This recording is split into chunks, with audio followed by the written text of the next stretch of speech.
में district court सबसे बड़ा अखाड़ा है, एक वकील तैयार करने के लिए। ये वकील को एक तरीके से मजबूत बनाने वाला कोर्ट। सेशन कोर्ट में बड़ा सपना लेके आते हैं कि हम अब अधिवक्ता बन गए और वकालत करेंगे। तो उनको वहाँ जो सपने लेके आते हैं, वो यहाँ डिस्ट्रिक्ट कोर्ट में आते ही उनके चकनाचूर हो जाते हैं। अब फर्स्ट जनरेशन लॉयर ने तो कितना स्ट्रगल किया, कोई नया नेता निकल के आता है, उसको कितना स्ट्रगल करना पड़ता है, समाज में अपने आप को फेस करना पड़ता है। और ऐसे ही नए अधिवक्ता को क्लाइंटों के सामने अपने आप को फेस करना पड़ता है, अपने आप को दिखाना पड़ता है, अपनी प्रतिभा दिखानी पड़ती है कि वो कितना तेजस्वी है, कितना होशियार है, किस तरीके से आपके केस को अच्छा लड़ सकता है, किस ढंग से लड़ सकता है। कुछ स्टेट हैं जहाँ पे लाइव स्ट्रीमिंग शुरू कर दिया है, जैसे कि एमपी हाई कोर्ट में तो पूरी लाइव स्ट्रीमिंग स्टार्ट कर दी गई। तो ऐसा कोई रूल नहीं है कि जैसे कि आपका रजिस्ट्रेशन हुआ तो आपको चैम्बर अलॉट कर दिया। चैम्बर के लिए वकील को खुद लड़ना पड़ता है।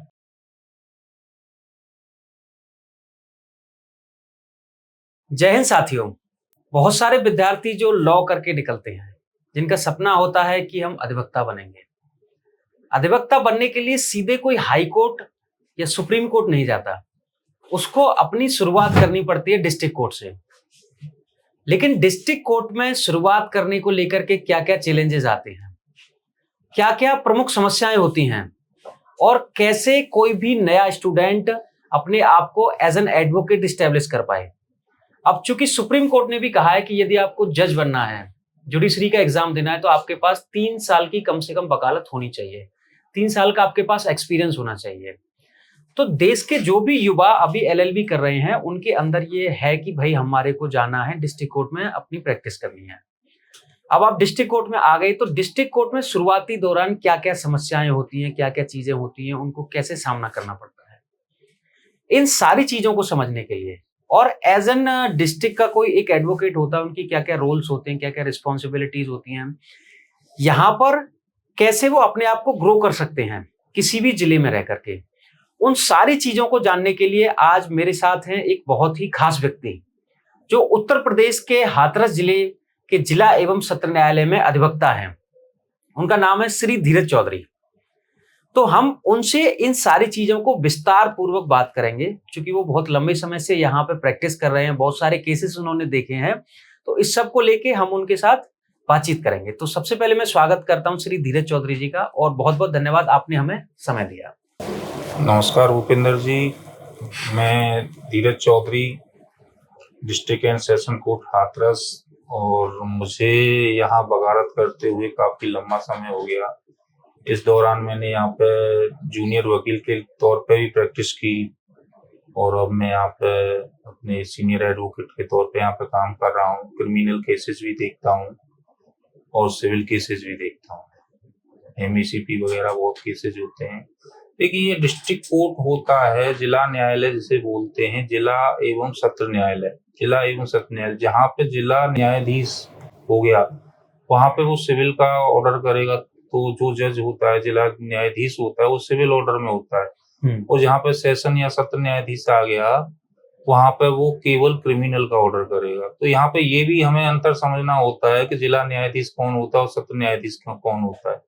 अब एक जिला न्यायाधीश होता है, फिर उसके अंडर में एडिशनल डिस्ट्रिक्ट जज होते हैं। उसके बाद में फिर मजिस्ट्रेट कोर्ट होते हैं, एक सीजेएम होता है, चीफ जुडिशियल मजिस्ट्रेट। उसके अलावा फिर यहाँ पे एसीजेएम, जेएम, सिविल जज जूनियर डिवीजन, सीनियर डिवीजन, ये सारी। इन जब तक हम इन कोर्टों को नहीं समझेंगे, तब तक हमारी जुडिशरी सिस्टम को समझना हमारे लिए थोड़ा परेशानी होता है। अब जो हम हाई कोर्ट और सेशन को सुप्रीम कोर्ट की बात करते हैं, तो हाई कोर्ट हमारे लिए ऐसी स्थिति है, हाई कोर्ट और सुप्रीम कोर्ट ये हमारे अपीलीय कोर्ट होते हैं। इसमें जब हम डिस्ट्रिक्ट कोर्ट से या मजिस्ट्रेट कोर्ट से जब कोई मुकदमा हम ट्रायल करने के लिए जाते हैं, उसके निर्णय के विरुद्ध जाते हैं, वर्डिक्ट के विरुद्ध जाते हैं, तो पहले हाई कोर्ट जाएंगे, फिर सुप्रीम कोर्ट जाएंगे। तो वो हमारे अपीलीय कोर्ट है। सबसे मेन कोर्ट होता है आपका डिस्ट्रिक्ट कोर्ट। डिस्ट्रिक्ट कोर्ट में आप केस को ट्रायल करना सीखते हो, किस तरीके से उसको ट्रायल किया जाता है, कितनी कठिनाइयां आती हैं ट्रायल करने में, क्या क्या परेशानी होते हैं, केस की क्या क्या स्टेजेस होती हैं, वो हमें सब सीखने को यहीं पे मिलता है। और उन सारी चीजों को हम सीखते हैं कि छोटी से छोटी एक एप्लीकेशन से लेके एक बड़ी ड्राफ्टिंग तैयार करना। यहाँ के जो जितने भी जूनियर एडवोकेट हैं, उनको सीनियर एडवोकेट के जरिए से सिखाया जाता है। तो मैं जानता हूँ, अगर मानता हूँ कि अगर जिस अधिवक्ता ने सबसे पहले डिस्ट्रिक्ट कोर्ट की अगर वकालत या प्रैक्टिस की हो और उसके बाद में वो हाई कोर्ट और सुप्रीम कोर्ट जाए, तो उस वकील के लिए हाई कोर्ट और सुप्रीम कोर्ट में कोई ज़्यादा कठिनाई नहीं होगी। उसको ज़्यादा बेहतर समझने को मिलेगा कि वहाँ से फेस करके आया। अब हाई कोर्ट और सुप्रीम कोर्ट में कोई ट्रायल तो होता नहीं है, ट्रायल पूरा यहीं पे सुप्रीम कोर्ट और डिस्ट्रिक्ट कोर्ट में ही होता है। सुप्रीम कोर्ट और हाई कोर्ट में ये ट्रायल नहीं होता। बिल्कुल। तो चूंकि ये कहा भी जाता है कि डिस्ट्रिक्ट कोर्ट असली अखाड़ा है, बिल्कुल, एक अधिवक्ता बनने का। सही मायने में डिस्ट्रिक्ट कोर्ट सबसे बड़ा अखाड़ा है, एक वकील तैयार करने के लिए। ये वकील को एक तरीके से मजबूत बनाने वाला कोर्ट डिस्ट्रिक्ट कोर्ट। यहाँ पे छोटी सी लेके बड़े केसेस तक आपको देखने को मिलेंगे, लड़ने को मिलेंगे, उनको फेस किया जाएगा, डिफेंड भी आप करोगे और यहाँ पे प्रोसिक्यूट भी आप करोगे। जी। तो आपको दोनों मौके मिलते हैं। ज़्यादातर वकील यहाँ पे डिफेंस करते हैं और कुछ मामलों में हमको प्रोसिक्यूशन भी करना पड़ता है।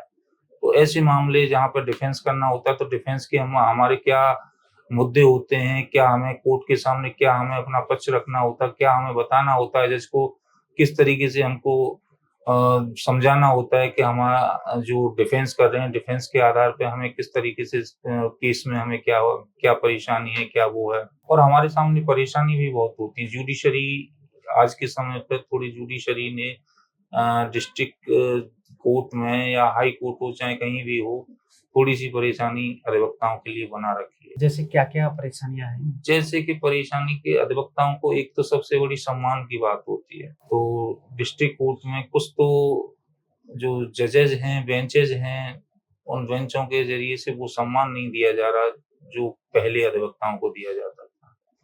तो ऐसी भी इसमें थोड़ी-सी कमी हमारे अधिवक्ता समाज की भी है, जिसमें नए-नए अधिवक्ता आते हैं, सीखने के बाद में कोर्ट में जाते हैं तो थोड़ी-सी कमी कर देते हैं। तो कमी करने के बाद में ऐसा होता है कि पहले जो जजेस होते थे, वो कमी अगर कोई जूनियर एडवोकेट कर रहा है तो उसको समझाते थे, वकील साहब आप यहाँ कमी कर रहे हो, ये काम ऐसे नहीं ऐसे। जबकि उनको उस तरीके से नकारना, कोर्ट में नकारना, ये हमारे लिए, हमारे जूनियर अधिवक्ताओं के लिए घातक है।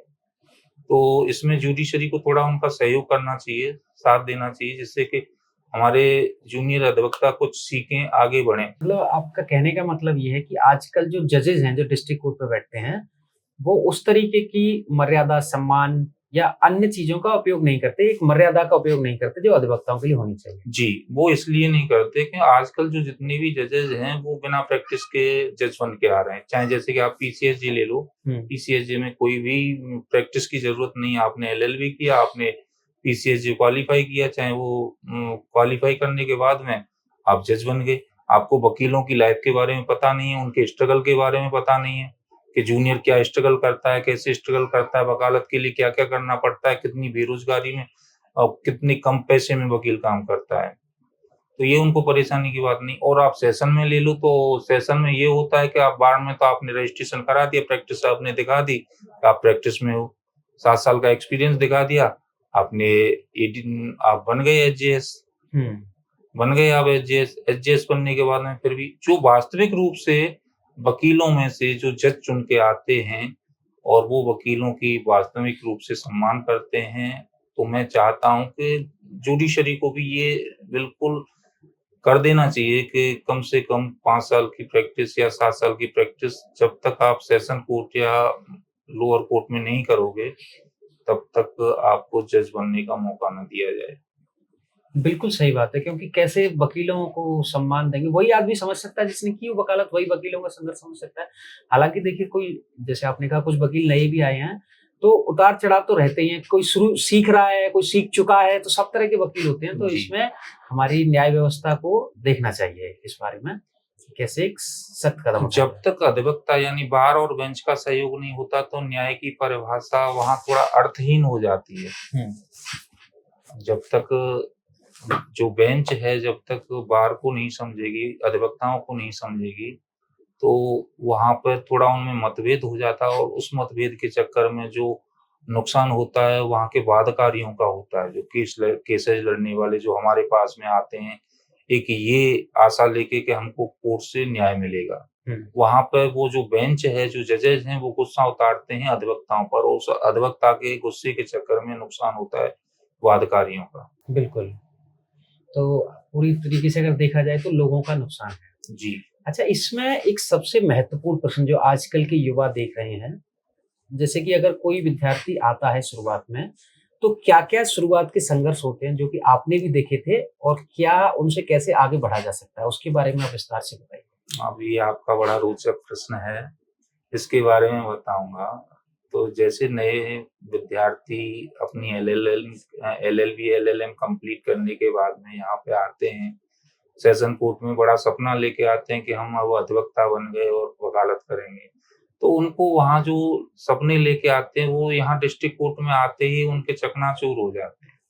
क्योंकि वहाँ पे उनका जो सीखने का जज़्बा है, वो जो लेके आते हैं 1-2 महीने के बाद में थोड़ा ठंडा हो जाता है। क्योंकि यहाँ पे जो ज़्यादातर अधिवक्ता होते हैं, ज़्यादातर अधिवक्ता उनको उस तरीके से वो नहीं करते, उनको काफ़ी संघर्ष करना पड़ता है अपने सीखने के लिए अधिवक्ताओं के। उनका ज़्यादातर टाइम तो जो सीनियर एडवोकेट हैं, उनको फाइल इधर से उधर कराने में ही लगा देते हैं। तो सीखने के लिए तो उनको कई सालों का समय लगता है, तब जाके वो सीखते हैं। फिर उसके बाद में परेशानी होती है कि वो अपना चैम्बर अलग कर कैसे करें, चैम्बर के लिए उनको बार के चक्कर लगाने पड़ते हैं। बार फिर भी चैम्बर नहीं देती उनके लिए। चैम्बर के बाद में फिर उनके लिए केसेज़ कैसे आएँ? अब वकील रोज़ाना कोर्ट तो आता है, अब केसेज़ जो नए क्लाइंट हैं, वो कैसे उन पे विश्वास करें? तो ये सारी परेशानियाँ उनके सामने होती हैं। इन परेशानियों को पार करने के बाद ही वो एक अच्छा और मज़बूत वकील बनता है। आजकल जो सबसे प्रमुख चीज़ है वो है फर्स्ट जनरेशन लॉयर। मतलब ऐसे बहुत सारे विद्यार्थी जिनके घर में कोई है ही नहीं, वकील लोग पहली बार आए हैं। आप चूँकि आप भी फर्स्ट जनरेशन लॉयर हैं, जी। तो उनको क्या-क्या दिक्कतों का सामना करना पड़ता है? देखिए, मेरे हिसाब से मैं नहीं मानता कि फर्स्ट जनरेशन लॉयर कोई अच्छे लॉयर नहीं होते। First generation lawyer best lawyer होते हैं, मेहनत करते हैं, मेहनत करने से सेकंड जनरेशन लॉयर लॉयर से भी अच्छे हो जाते हैं, थर्ड जनरेशन लॉयर से भी अच्छे हो जाते हैं। इसमें ऐसा कोई फ़र्क नहीं पड़ता, पर उनको जो स्ट्रगल है वो ज़्यादा करना पड़ता है, क्योंकि वो आए हैं, एक परिवेश से निकल के आए हैं। अब वो एक पिता की विरासत मिलना और विरासत को आगे बढ़ाना तो सेकंड जनरेशन लॉयर कर लेते हैं। पर जो फर्स्ट जनरेशन लॉयर होता है, वो बिल्कुल ज़ीरो से स्टार्ट करता है अपने आप को, ज़ीरो से टॉप तक पहुँचता है। तो उसका स्ट्रगल ज़्यादा होता है मेरे मायने में। जो फर्स्ट जनरेशन लॉयर है, अगर मेहनत करके टॉप तक पहुँचता है, तो उससे मज़बूत और अच्छा अधिवक्ता सेकंड जनरेशन लॉयर हो नहीं सकता। लेकिन सेकंड जनरेशन लॉयर को एक एक एज है कि उसको बनी-बनाई एक चीज़ें मिल रही हैं, क्लाइंट बेस मिल रहा है, बहुत सारी चीज़ें उसको जी, तो बनी-बनाई वो मिल तो रही हैं। उसके पिताजी की व्यवस्था है, उस पिताजी की व्यवस्था में उसको उसका सहयोग मिल गया, जैसे नेता का बेटा नेता हो जाता है, हुँ। तो उसको उसके बाप का बेनिफिट मिल गया। तो अधिवक्ता के बेटा अधिवक्ता बन गया या जज बन गया, तो उसको उसका बेनिफिट मिल गया। अब फर्स्ट जनरेशन लॉयर ने तो कितना स्ट्रगल किया, कोई नया नेता निकल के आता है, उसको कितना स्ट्रगल करना पड़ता है, समाज में अपने आप को पेश करना पड़ता है।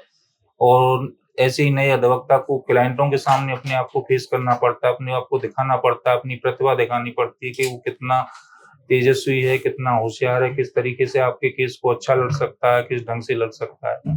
तो ऐसा नहीं है कि फर्स्ट जनरेशन लॉयर, मेरे हिसाब से मेहनत करने वाला अधिवक्ता ही सबसे तेज अधिवक्ता है, चाहे वो फर्स्ट हो या सेकंड हो। मैं ये नहीं कहता कि सेकंड जनरेशन लॉयर भी अच्छे होते हैं, अगर वो मेहनत करते हैं। फर्स्ट जनरेशन लॉयर को तो बहुत ही स्ट्रगल करना पड़ता है, उसको स्ट्रगल नहीं करना पड़ता। तो उसको एक जमी-जमाई व्यवस्था को आगे बढ़ाने में दिक्कत नहीं होती और वो अपनी व्यवस्था को नीचे से बिल्कुल बेस से लेके ऊपर टॉप तक लेके जाता है। अच्छा, एक डिस्ट्रिक्ट कोर्ट का प्रणाली कैसे काम करती है? डिस्ट्रिक्ट कोर्ट में क्या-क्या सारी चीज़ें होती हैं, कैसे काम अब करती है? डिस्ट्रिक्ट कोर्ट की प्रणाली क्रिमिनल केसेज़ की कुछ अलग होती है, सिविल केसेज़ की अलग होती है। क्रिमिनल केसेज़ में जिस जैसे कि आपके मजिस्ट्रेट कोर्ट होते हैं, मजिस्ट्रेट कोर्ट में सीजेएम कोर्ट होता है, मेन कोर्ट, फिर उसके अंडर में जितने भी के कोर्ट होते हैं, जैसे कि एसीजेएम कोर्ट हो गए, जेएम कोर्ट हो गए, एसीजे कोर्ट हो गए, तो ये अलग-अलग कोर्ट हैं और ये जो डिस्ट्रिक्ट के जितने भी पुलिस स्टेशन हैं, उनसे अटैच्ड होते हैं। जैसे कि इतने थानों को उस कोर्ट में लगा रखा है, इतने थानों को उस कोर्ट में लगा रखा है। जब भी कोई स्टेट केस होता है, तो उन कोर्ट में जो थाने लगे हैं, उसी में उसकी रिमांड वगैरह आती हैं। फिर उसके बाद में उस रिमांड के आधार पे ही उनको उन कोर्टों में डिवाइड कर दिया जाता है। तो ये प्रणाली एक अच्छी प्रणाली बना रखी है, जिससे कि वकीलों को भी अच्छी सुविधा होती है कि हमें किस कोर्ट में, उस थाने का केस है तो उस कोर्ट में जाना चाहिए, उस थाने का कोर्ट है तो उस कोर्ट में जाना चाहिए। फिर उसके आधार पे कुछ जो केसेज़ होते हैं, जैसे कि हीनियस क्राइम है, 376 है, यानी रेप केसेज़, मर्डर केसेज़, या आपके half murder cases, attempt to murder, ऐसे केसेज़ में सीधे आप सीनियर सीजेएम कोर्ट में जाते हैं। इसके बाद में जब पुलिस इनकी चार्जशीट लगा देती है, तो चार्जशीट लगने के बाद में उनको सेशन कोर्ट में ट्रांसफ़र कर दिया जाता है। जो सेशन ट्रायल के कोर्ट केसेज़ होते हैं केवल उनको, और जो मजिस्ट्रेट ट्रायल होते हैं तो वो मजिस्ट्रेट के यहाँ चलते ही चलते हैं। फिर इसमें कुछ स्पेशल कोर्ट भी बना रखे हैं, जैसे पॉक्सो कोर्ट है। बच्चों से संबंधित कोई लैंगिक अपराध होता है तो उसमें पॉक्सो कोर्ट में चलेगा। एससी-एसटी केस कोर्ट होता है। एससी-एसटी कोर्ट में आप जैसे कि कोई एससी-एसटी समुदाय से संबंधित कोई अपराध होता है, उन उन व्यक्तियों के साथ में अपराध होता है, तो उन कोर्ट केसेस को वहाँ पे चलाया जाता है। एनडीपीएस कोर्ट, जहाँ पे कोई मादक पदार्थ होते हैं जो हमारे यहाँ पे बैन है, उनकी बिक्री नहीं, उनका उपयोग नहीं कर सकते, ऐसे केसेस एनडीपीएस कोर्ट में चलते हैं। गैंगस्टर कोर्ट अलग कोर्ट बना रखे हैं, स्पेशल कोर्ट हैं, तो ये सीधे-सीधे स्पेशल कोर्ट में जाते हैं। ऐसे ही इन सबको, ऐसे ही डिस्ट्रिक्ट कोर्ट इनको सबको डिस्ट्रीब्यूट करता है कि किस तरीके से कहाँ कोर्ट कैसे किस तरीके से चलेगा। तो एक जमी-जमाई व्यवस्था और हमारी अच्छी व्यवस्था है कोर्टों की, जिस तरीके से इनको फेस किया जाता है। अच्छा, इसमें हमारे पास एज एन एडवोकेट अगर हम स्टार्ट करना चाहें तो डिस्ट्रिक्ट कोर्ट में क्या-क्या ऑप्शंस हैं? मतलब हम क्रिमिनल, सिविल, जीएसटी, टैक्सेशन या किस में हम जा सकते हैं अगर हम अपने ही जिले की बात करें? जैसे कि आप डिस्ट्रिक्ट कोर्ट में अगर आप स्पेशलिस्ट वकील के तौर पर, तो उसमें तो आप क्रिमिनल में भी अलग, जैसे कि आप रेप केस अलग लड़ रहे हो, मर्डर अलग लड़ रहे हो, तो ये एक स्पेशलिस्ट ही हो गया कि मैं रेप ही लड़ूंगा, मैं मर्डर केस ही लड़ूंगा, या मैं कुछ इसमें सारे केसेस, क्रिमिनल में तो सभी केसेज आते हैं। सिविल में जैसे कि आपके भू संबंधित या राजस्व संबंधित जितने भी केसेज होते हैं वो सिविल कोर्ट में चले जाते हैं। ऐसे ही रेवेन्यू कोर्ट होता है, रेवेन्यू कोर्ट में जितने भी केसेज चले जाते हैं। जीएसटी का मामला और ये मामला, ये भी यहीं के केसेज होते हैं, पर इनके ऐसे मामले हमारे डिस्ट्रिक्ट कोर्ट में थोड़े कम आते हैं। जीएसटी के मामले, कॉन्ट्रैक्ट टैक्स से संबंधित मुकदमे जितने भी होते हैं वो भी सिविल कोर्ट में चलते हैं हमारे यहाँ पे। तो इसके बाद में आज के समय पे जो सड़क दुर्घटनाएं होती हैं, उनका मुआवजा लेने के लिए एमएसीपी कोर्ट होते हैं, बने हुए हैं एमएसीटी कोर्ट, तो उनमें दावा डाला जाता है। तो जो मृतक होता है उनके, या उनको चोट लगती है तो उनके परिजनों को वो कोर्ट मुआवजा दिलाने का काम करता है। तो इन सभी क्षेत्रों में आप वकालत के लिए, आपके लिए जो नए अधिवक्ता हैं, उनके सबके लिए मौके खुले हुए हैं। कोई भी अधिवक्ता कहीं भी जाके वकालत कर सकता है। ऐसा नहीं कि कोई मैं क्रिमिनल ही करूँगा या सिविल ही करूँगा। जो भी अधिवक्ता है वो कोई भी, चाहे सिविल करना चाहे सिविल करे, क्रिमिनल करना चाहे क्रिमिनल करे, या एक्सीडेंटल क्लेम करना चाहे तो वो भी करे, जो भी है। तो मतलब यहाँ पे बहुत सारे ऑप्शंस हैं, अपने हिसाब से आप लोग कर सकते हैं। जी, या सब कर सकते हैं जैसी उसकी काबिलियत। अच्छा, मतलब एक मेरा व्यक्तिगत प्रश्न है, या तो आप सारे तरह के मैटर देख रहे हैं या आप स्पेशलाइजेशन, मैं यूं अगर मैं या तो स्पेशलाइजेशन कर रहा हूँ या सारे मैटर देख रहा हूँ, क्या ऐसा है कि मतलब सारा काम करना ठीक है या एक ही स्पेशलाइजेशन में जाना ठीक है? क्योंकि मैं क्लाइंट भी तो देखने, काम भी तो लाना अपने पास, तो उसके हिसाब से प्रैक्टिकल चीज क्या है? देखो, आप सही कह रहे हो। एक स्पेशल काम, एक स्पेशल तौर पे जो एक काम किया जाए उसमें आपकी दक्षता ज्यादा बढ़ जाती है। तो मेरे यहाँ पे जितना भी काम होता है, जो हम वकालत करते हैं, वो क्रिमिनल केसेस की करते हैं। तो एक तरीके से आप मुझे कह सकते हो क्रिमिनल एडवोकेट, लॉयर के तौर पे देख सकते हो। सिविल हम इसलिए करते हैं कि जो भी हमारी जो नॉलेज है आगे बनी रहे, छोटे तौर पे मान लो या किसी भी तौर पे मान लो, तो हम सिविल भी करते हैं। सिविल की नॉलेज आगे बनी रहे, जिस काम को हम नहीं करेंगे तो उसको धीरे धीरे भूलते चले जाते हैं। तो क्रिमिनल के तौर पे मेरा मर्डर है, रेप केसेज हैं, अटेम्प्ट टू मर्डर हैं, और रॉबरी, जितने भी केसेज हैं, मारपीट, लड़ाई झगड़ा और छेड़छाड़, ये सारे केसेज हम देखते हैं। और ज्यादातर मामलों को मैं डिफेंड ही करता हूँ, प्रोसिक्यूट कम करता हूँ मामलों को, क्योंकि मेरी जो स्पेशलाइजेशन है वो डिफेंड करने की ज्यादा अच्छी है। डिफेंड ज्यादा करता हूँ। अच्छा, आप लगे हाथ ये भी बता दीजिए कि आपका चैम्बर कहाँ पे है, कहाँ प्रैक्टिस करते हैं? क्योंकि जो भी व्यक्ति है, कोई परेशान है, वो हो सकता है अगर हाथरस जिले का ही है या कहीं दूर से भी कोई केस आता है जी तो वो आपको सीधा कॉल कर पाए। आप अपना नंबर बता दीजिए और आपका चैम्बर, आप अपने बारे में बता दीजिए, जो भी लोग देखे हैं आपको। जी, मैं जिला एवं सत्र न्यायालय हाथरस में वकालत करता हूँ और मेरा चैम्बर नंबर महिला गेट के पास में D176 है और मेरा जो मोबाइल नंबर है वो 94 12 38 64 74। ये मेरा मोबाइल नंबर है। 10 बजे से 5 बजे तक चैम्बर पे मिलता हूँ। इसके बाद में आप मेरे नंबर पे कॉल कर सकते हो। मेरा मोबाइल नंबर 94 12 38 64 74 9412386474। तो जो भी लोग अपना कोई केस होता है हाथरस जिले के अंदर आता है, डिस्ट्रिक्ट कोर्ट के अंदर, तो आप इनसे संपर्क कर सकते हैं। अच्छा, दूसरा एक मेरा प्रश्न है, हाई कोर्ट, सुप्रीम कोर्ट में लाइव स्ट्रीमिंग चल रही है, जी, तो क्या अभी ऐसा डिस्ट्रिक्ट कोर्ट में भी शुरू हुआ है? कुछ स्टेट हैं जहाँ पे लाइव स्ट्रीमिंग शुरू कर दिया है, जैसे कि MP हाई कोर्ट में तो पूरी लाइव स्ट्रीमिंग स्टार्ट कर दी गई। डिस्ट्रिक्ट कोर्ट सुप्रीम कोर्ट में भी लाइव स्ट्रीमिंग स्टार्ट कर दी गई। एक लॉ के विद्यार्थी थे स्वप्निल त्रिपाठी, जोधपुर यूनिवर्सिटी में पढ़ाई करते थे, तो उन्होंने एक न्यायपालिका की जो पारदर्शिता है उस पारदर्शिता के लिए उन्होंने एक मुकदमा या अपना एक PIL सुप्रीम कोर्ट में फाइल की थी, Swapnil Tripathi versus union of India. तो उसके आधार पर सुप्रीम कोर्ट ने उसको अलाउ किया और जो लाइव स्ट्रीमिंग है उसको जायज बताया। तो MP हाई कोर्ट ने तो पूरा कंपलसरी कर दिया। मैंने भी एक बार यूज किया था एक केसेस में, 302 यानी मर्डर का केसेस था और जेवा मजीद उसमें अपर जिला एवं सत्र न्यायाधीश थी, तो उनके यहाँ पे मैंने एप्लीकेशन फाइल की थी कि मेरे मुकदमे को लाइव स्ट्रीमिंग की जाए। उन्होंने उसको एप्लीकेशन को एक्सेप्ट किया। बाद में हमारे लिए उन्होंने बताया कि हमारे यहाँ पे व्यवस्था नहीं है कि हम आपके केस को लाइव स्ट्रीमिंग कर सकें। बट आप अगर कोर्ट में अगर ऐसी स्थिति है तो लाइव स्ट्रीमिंग संभव है और लाइव स्ट्रीमिंग एक अच्छी वो है जिससे कि न्यायपालिका के ऊपर भरोसा भी बने और पारदर्शिता भी रहे। वकीलों का एक और फेज होता है, मतलब अभी मुझसे एक वृद्ध आदमी थे, वो कह रहे थे अरे यार टीन के नीचे तापते रहते हैं, तो मतलब क्या ऐसा है कि टीन के नीचे अधिवक्ता कुछ? जी, ऐसा होता है कि हर डिस्ट्रिक्ट कोर्ट में पक्के चैम्बर्स वगैरह हर अधिवक्ता को नहीं मिल पाते, इसलिए मजबूरन उनको अपना टीन शेल्टर बना के अपने चैम्बर बनाने पड़ते हैं, उसी में अपना वकालत स्टार्ट करनी होती है। तो ये उनके लिए सभी अधिवक्ता ऐसे अधिवक्ताओं के लिए बड़ी परेशानी वाली बात है कि गर्मी हो, बहुत ज्यादा गर्मी में भी उनको टीन के नीचे तपना पड़ता है।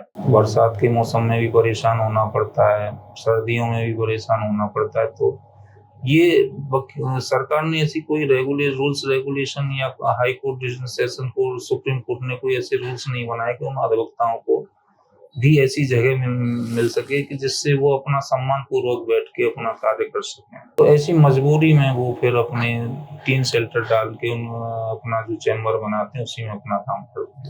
लेकिन यदि सुप्रीम कोर्ट हाई कोर्ट में देखा जाए तो उनको चैम्बर दिए गए हैं वहाँ पे, जी, लेकिन डिस्ट्रिक्ट कोर्ट में ये सारी दिक्कतें हैं। आज भी सुप्रीम कोर्ट, हाई कोर्ट और चाहे वो डिस्ट्रिक्ट कोर्टों में बहुत से नए अधिवक्ता हैं, आते हैं चैम्बर के लिए, उनको काफी संघर्ष करना पड़ता है, फिर भी चैम्बर नहीं मिल पाते। तो ऐसी परेशानी की वजह से डिस्ट्रिक्ट कोर्ट में तो अक्सर टीम डाल के अपना काम चला लेते हैं।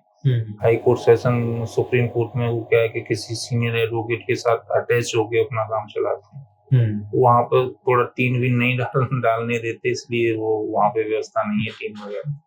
ये तो खुले में बैठ के अपनी बेंच वगैरह डाल के वकालत करते हैं। तो ऐसा कोई रूल नहीं है कि जैसे कि आपका रजिस्ट्रेशन हुआ तो आपको चैम्बर अलॉट कर दिया।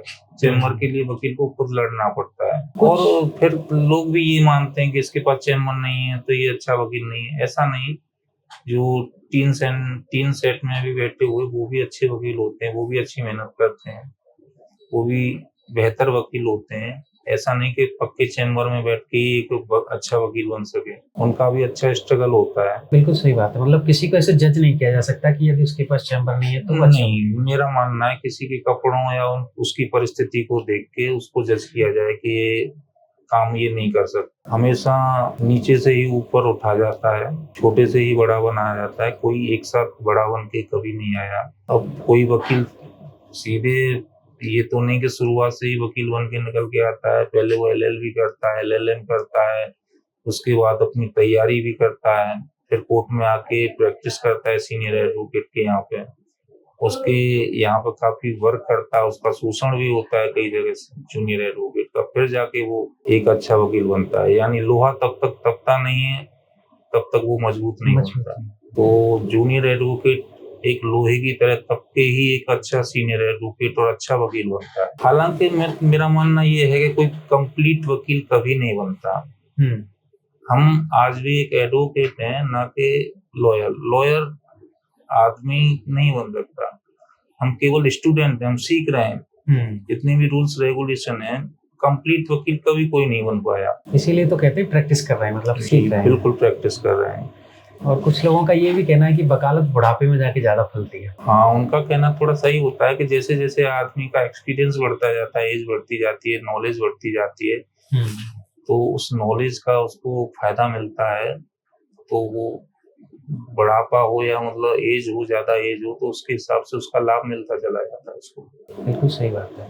अच्छा, इसके अलावा कोई ऐसी घटना या कुछ ऐसी चीज आप अपनी कोई याद शेयर करना चाहें जो डिस्ट्रिक्ट कोर्ट की रही हो, कोई भी ऐसी चीज? डिस्ट्रिक्ट कोर्टों में तो रोजाना ऐसी घटनाएं होती रहती हैं, रोजाना यादें होती रहती हैं, और डिस्ट्रिक्ट कोर्ट के बहुत से मामले ऐसे हैं कि उनको याद किया जाए तो काफी हो। तो एक छोटा सा केस था, एक रेप केस था पॉक्सो का, state of UP versus Ravindra and others, 363, 66, 376 और 3/4 पॉक्सो सेक्शंस लगे हुए थे। उस दौर में मैं वकाल जूनियर से खत्म करके मुझे चैम्बर मिला था, नया केस पकड़ा था मैंने, और उस केस पे मैंने काफी मेहनत की। काफी मेहनत करने के बाद में मैंने बेल भी अच्छी तरीके से गेन कर ली। बेल के बाद में फिर मैंने बड़ी मेहनत से उसको ट्रायल किया। ट्रायल करने के बाद में उसके सारे जो विटनेस थे उनको एग्जामिन किया, क्रॉस किया, बड़ी मेहनत की, दिन रात मेहनत करने के बाद में, और अंत में जब उसका वर्डिक्ट हुआ, और वर्डिक्ट से पहले जो हमारी जरह होती है, बहस होती है, तो मैंने जो जज साहब को जिस तरीके की मेरी जरह हुई थी, मैंने अपने फैक्ट जज साहब के सामने रखे। तो जज साहब ने जब मुझे शाबाशी देते हुए बोला, वाह वकील साहब, क्या आपने मेहनत की है, बहुत अच्छी, और आप जिस तरीके से जो फैक्ट हमारे सामने लाए हो, बहुत अच्छी, काबिल तारीफ है। तो ऐसे केसेस, और उस केसेस में हमारे 4 एक्यूज थे, 4 एक्यूजों को बरी किया गया माननीय न्यायालय। तो मेरे साथ थे अधिवक्ता श्री चौधरी धीरज कुमार जी, जो कि डिस्ट्रिक्ट एवं सेशन मतलब सत्र एवं न्यायालय हाथरस में प्रैक्टिस करते हैं। तो उन्होंने बड़ा बेबाकी से बहुत सारी चीजें बताई, क्या क्या चीजें संघर्ष होते हैं, क्या क्या उतार चढ़ाव होते हैं, वो भी सारी चीजें बताई। एक कहावत है कि यदि आपका दोस्त या तो वकील हो या डॉक्टर हो, तो आपको कोई नहीं गिरा सकता। तो अपने जीवन में एक अधिवक्ता या वकील दोस्त जरूर बना, वो आपके हमेशा काम आता है। और ऐसी ही महत्वपूर्ण जानकारी या ऐसी ही जानकारी वाली वीडियोस देखने के लिए आप जुड़े रहे हमसे। जय हिंद, जय भारत।